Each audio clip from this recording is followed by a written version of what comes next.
నిన్నే మీరు చూస్తే చిత్తూరు మేయర్ మర్డర్ కేసు 10 ఏళ్లకు మునుపు జరిగింది.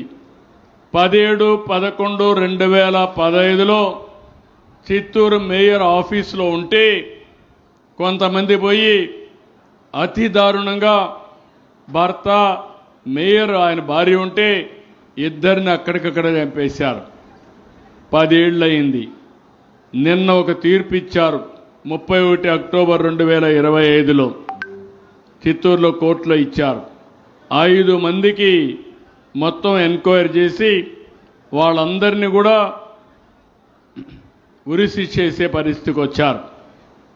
అంటే మనం గుర్తుపెట్టుకోవాల్సింది, న్యాయం జరగడానికి లేట్ అవుతుంది కానీ తప్పులు చేసిన వాళ్ళు తప్పించుకోరని చెప్పడానికి ఇలాంటి జడ్జిమెంట్స్ రావాల్సిన అవసరం ఉంది. అతి దారుణంగా అతి కిరాతకంగా ప్రజల్ని చంపడం అనేది మంచిది కాదు. అందుకే ఇటీవల కాలంలో నేను చూస్తున్నాను కొన్ని ప్రాంతాల్లో కొంతమంది గంజాయి తినో తాగో లేకుంటే లిక్కర్ తాగిన మత్తులో ఆడబిడ్డలపైన అత్యాచారాలు చేసే పరిస్థితికి వచ్చారు, అఘాయిత్యాలు చేసే పరిస్థితికి వచ్చారు.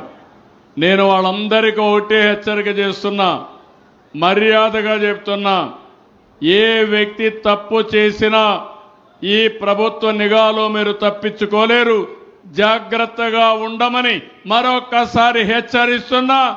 జాగ్రత్తగా లేకపోతే మీకు అదే చివరి రోజు అవుతుంది భూమి మీద.